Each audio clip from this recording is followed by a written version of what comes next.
Good afternoon, Mr. President. The Filipino crowd never disappoints pagdating sa concert.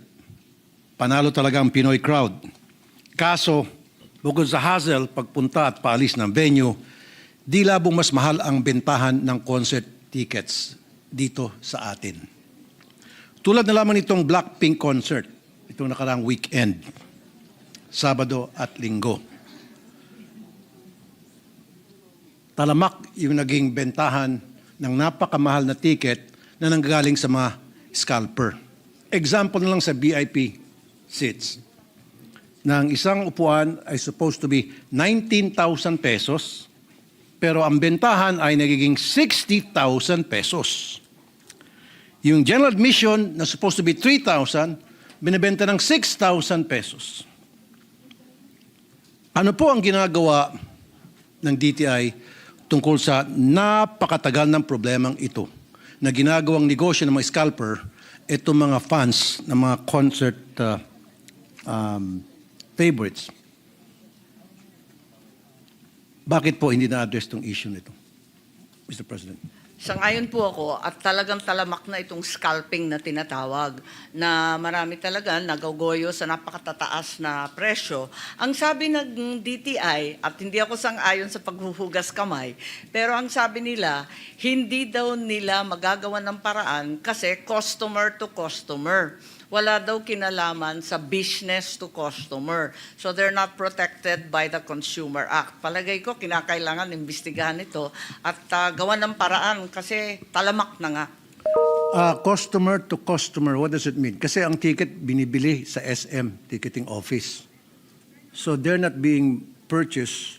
Ang nangyari kasi, itong mga scalper, gumagamit napakaraming account para ma-corner by the bulk yung number of tickets na desire nila. At pinapayagan yan ng ticketing office ng SM.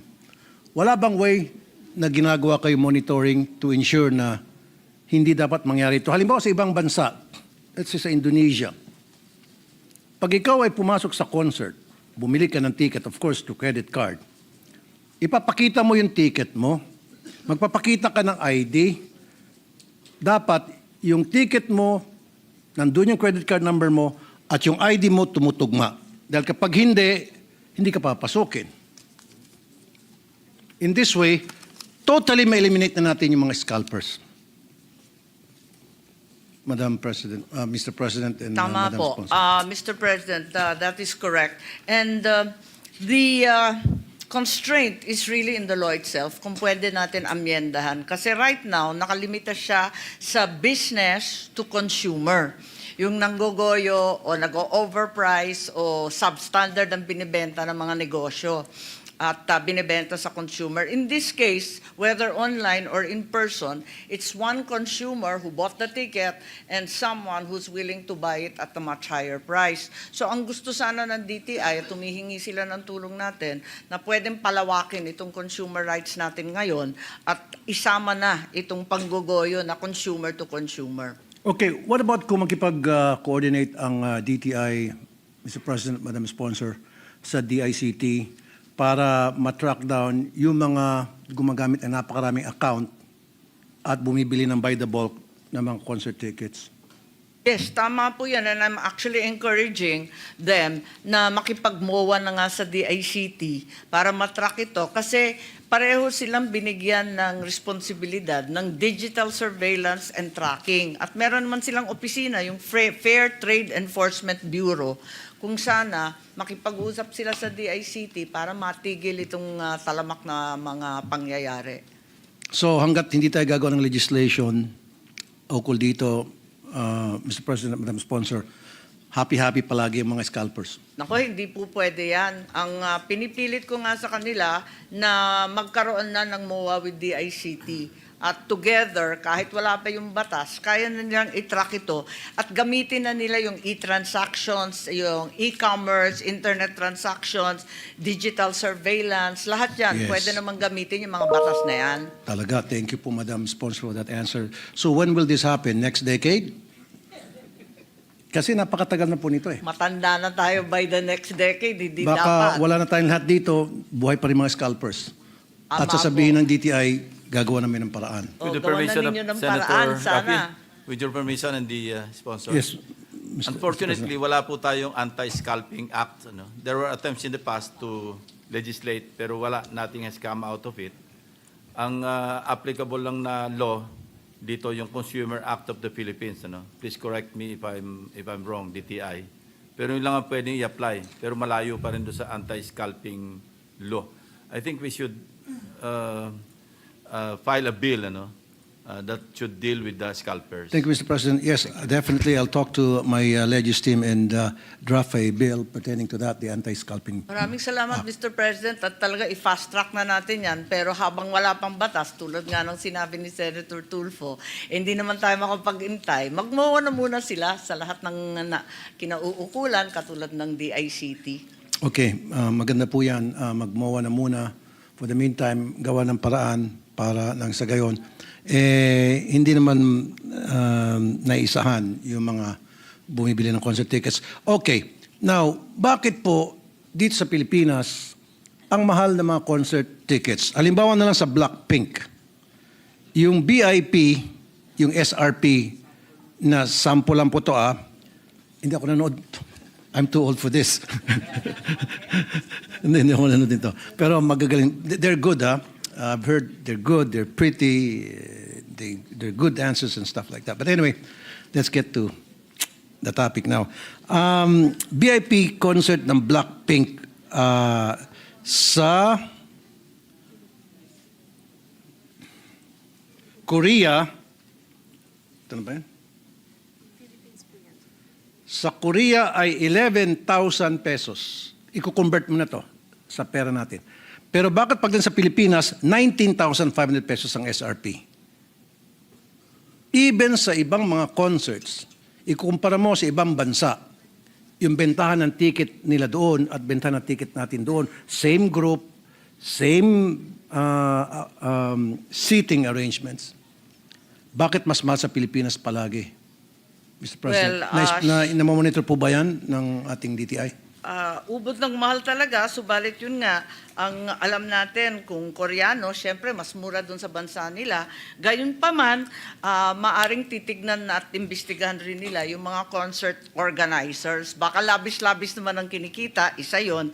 Ikalawa, yung mga platform, yung major concert platforms for selling and buying tickets, pwede rin kausapin yung SM Tickets, Ticket World, Ticket Nation, kung bakit lumulobo ng labis-labis ang mga concert tickets. Hindi tuloy nakakapag-enjoy yung mga kabataan na musically inclined at talagang mahilig at may kinabukasan sa musika. Okay, isang example pa. BTS. Ano sabihin ng BTS? BTS group. BTS, okay. Korean din. Okay. BTS tickets noong April 2025. Sa Indonesia, 14,000 ang halaga nung VIP tickets nila doon para sa BTS. Pero sa Pilipinas, 22,600. Now, itong BTS, I would assume hindi to Indonesians, ano? Korean. Okay. So pumunta sila ng Indonesia, naningilang Indonesia, 14,000 lang. Pagdating sa Pilipinas, naningilang Pilipinas, 22,000 para sa VIP tickets. Bakit palagi mas mahal ang Pilipinas? Ama po yun, Madam labis-labis talaga. Baka masyadong kumikita ang mga organizer, yung mga concert corporations, at pati na rin yung ticketing platforms. Kailangan siguro imbestigahan yan kasi hindi dapat tayo naglalayo sa Indonesia. Yung kanina po, yung sinasabi sa Korea, maintindihan pa natin, pero yung Indonesia at Philippines, dapat tabla lang. Dapat. Mr. President, Madam Sponsor. Kaya nga po, meron bang way na yung ating DTI makikialam at siguraduhin na dapat hindi naman pagdating sa Pilipinas, yung magkukonso sa atin na grupo, kung ano man yung grupo na yun, ay mas mahal pa pag sila ay kumanta sa ibang bansa. As a matter of fact, there are people who told me na mas mura pa kung sila ay pupunta sa ibang bansa, magkukonsert yung gusto nilang puntahan na grupo, namasahe na sila, nag-hotel pa sila, mura pa. Mas nakamura pa sila kaysa dito sila manonood dahil napakamahal. Doble-doble, triple ang patong. So I think that's one thing. I know DTI is acknowledging this na tama yung sinasabi ko. It's about time na pagandahin naman natin siguro yung sistema at wag naman tagain yung mga Pilipino Tama po. sa mga concerts. Tagan-taga po, yung hinihingi ng DTI, isa pang amyenda sa batas. Ito yung sa Price Act, na sinasabi nila, ang sakop lang nito basic necessities, katulad ng rice, corn, etc. At saka prime commodities, katulad ng harina, canned pork at iba pa. Wala rito yung concert tickets and entertainment. Kaya namumroblema lagi sila, kaya kung maari, palawakin natin ang sakop ng price control. Oh, example, Coldplay Band. Korean pa rin to? Okay. Coldplay Band. Nung pumunta ang Coldplay Band sa Korea, ang halaga ng ticket nila doon para sa Coldplay Band was only 5,885 pesos. Pumunta ng Pilipinas, ginawang triple. 15,000. Again, palagi nangunguna ang Pilipinas pagdating sa pinakamahal na concert tickets. Lamang na lamang tayo. Pero this time, siyempre lahat tayo gusto tayong lamang. Pero this time, ayokong lamang tayo. Dapat patas. So this is something that DTI has to look into. Mr. President, Madam Sponsor. Sang-ayon po tayo dyan at huwag tayo na iisahan lagi. Tinataga naman yung kabataan lalo. Yung Coldplay, hindi dapat ganyan kamahal. Medyo laos na rin sila. Naabutan ko pa yun eh. Kaya sana mas mura ng kaunti. At siguraduhin ko na yung DTI talagang imbestigahan yan at hindi dapat yan palaganapin. Thank you. Ito, kaedad natin to. Kapanahon na natin to, Madam Sponsor. Rod Stewart, 2024, na-cancel yung kanyang concert. Maraming nakakuha ng refund, maraming hindi. Yung mga nakakuha ng refund, it took them 21 days up to 30 days bago makakuha ng refund sa ticket nila.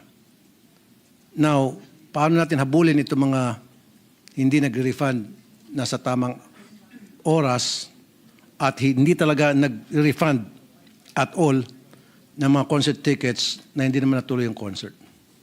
Madam Sponsor. May opisina ang DTI at dito tayo nananawagan, yung Fair Trade Enforcement Bureau, FTEB. Kinakailangan habulin nila talaga ito. Kapag na-cancel, dati naalala ko pa yung Michael Jackson na-cancel din, dapat talaga magbigay ng refund at dapat mabilis, hindi Correct. naman isang buwan. Yes. Tulad ng Alesso. Ano to? Korea pa rin? DJ. Oh, no show. Si Vanessa at ang nagbigay nito. 2022. No refund at all. Zero. Sa mga bumili ng ticket.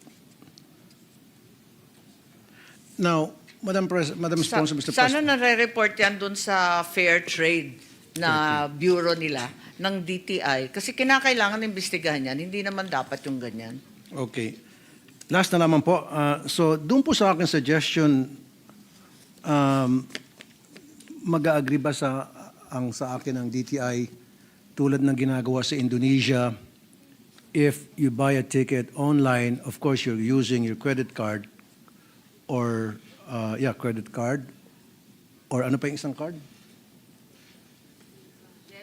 Debit card. And then, kuha ka ng ticket because of the credit card and debit card na ginamit mo.